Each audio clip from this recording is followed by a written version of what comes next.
So, the travel guitar is complete, and it looks fantastic and plays great.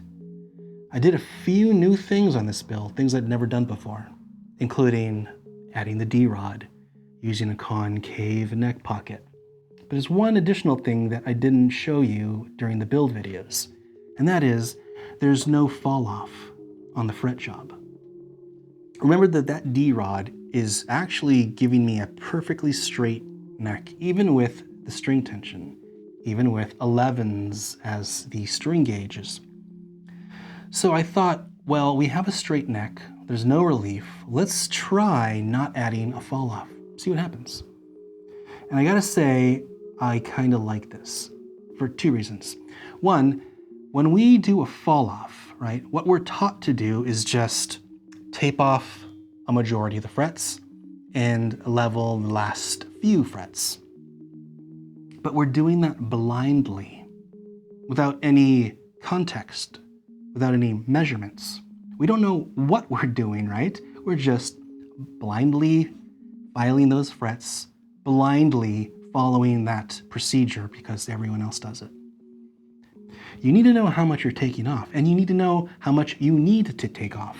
And these are all variables that no one knows. They go into that process blindly. They just level those frets. So I thought, let's take some measurements. Let's get that data that we need. So the first thing I wanted to do was build a neck without a fall off. Get that data. How low can I get this set up? How low can I get the action? Once I get to that point, let's measure. We have a baseline, something that we can go off of. And then we need to figure out a way to determine how much of that fall off we want to remove. These are all things that I think about. Maybe they're things that you think about. Maybe those are things that you're interested in.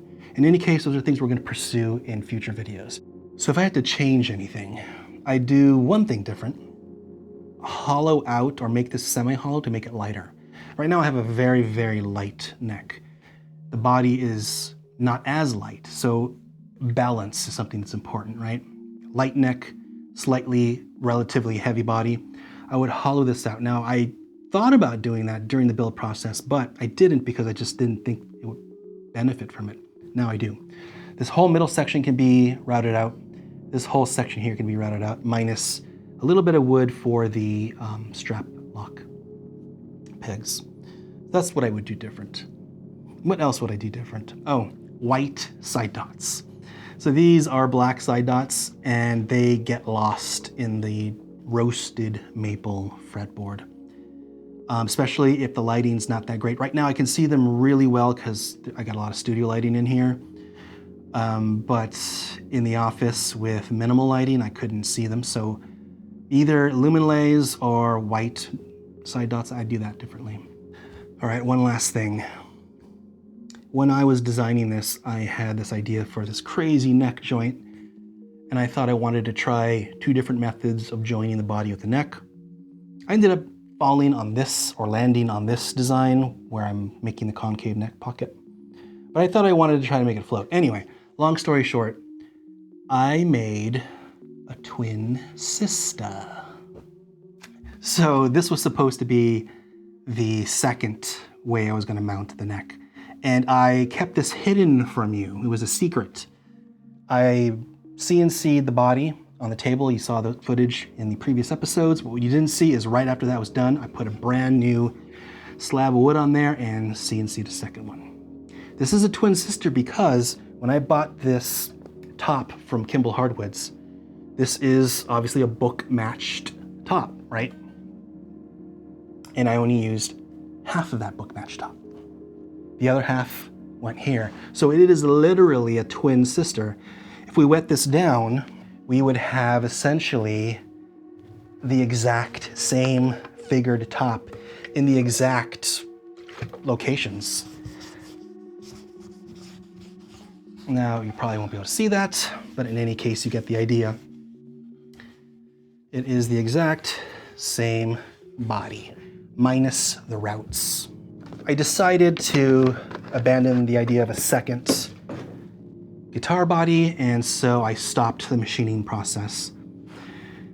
So what am I going to do with this? I'm going to sell it. So I'm going to put it up on eBay.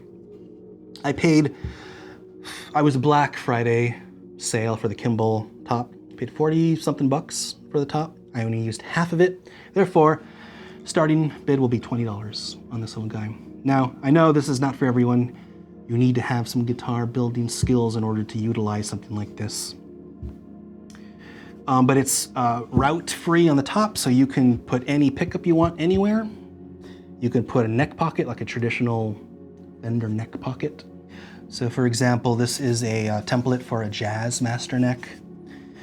And if you had the neck pocket template, you can see how awesome this looks with just a traditional kind of Fender style headstock with a Fender style neck. You can push that neck pocket in or out, make a different scale length. If you want to mirror my 24-inch, cool. If you want to go 25.5 like this, you know, you can move this wherever you want, move the bridge wherever you want it. So obviously you need some guitar building skills to use this. It's unfinished, so this is a quilted curly maple top. You can stain this whatever you want. It's got all the identical carves in it as this one. All the carves are identical. The only thing that's missing from the top are the neck pocket, the pickup pocket, and then the volume knob. I did route a halfway cavity. I'm calling it halfway because I didn't go down the full depth. Again, to save money, same time. This means you can either just pop your holes in there for your volume knob and switch, drill deeper to get it to actually reach the top, or use this edge as a template with your router template bit and go deeper. In any case, there's no screw holes for a cover. I will provide a cover. I will provide a PDF of this outline, actual size with the center line, so you know where the center line is. All that good stuff, it comes with it. I don't know if you're interested. It's literally gonna sit here in the shop and collect dust. Much like a bunch of other half projects, crazy ideas and whatnot that I got going on in here. Crazy ideas, have you seen this guy here? Another crazy future vid. So that's for sale. Link is in the description. You can bid on it. It's 20 bucks. Come on, it's nothing. A little heavy, so you're paying for actual shipping to wherever you are. Probably just shipped to the States, although maybe Canada. I don't know if you're interested in something like this. I have no clue. Let's let the market decide whether this has value, right? Starting bid 20 bucks. If you want it, cool. If not, it'll just sit here in the shop.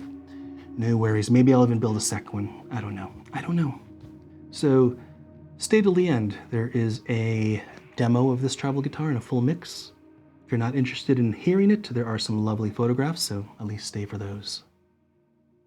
This was a 4 or 5 episode build series. Thanks for sticking with me. Thanks for watching, and take it easy.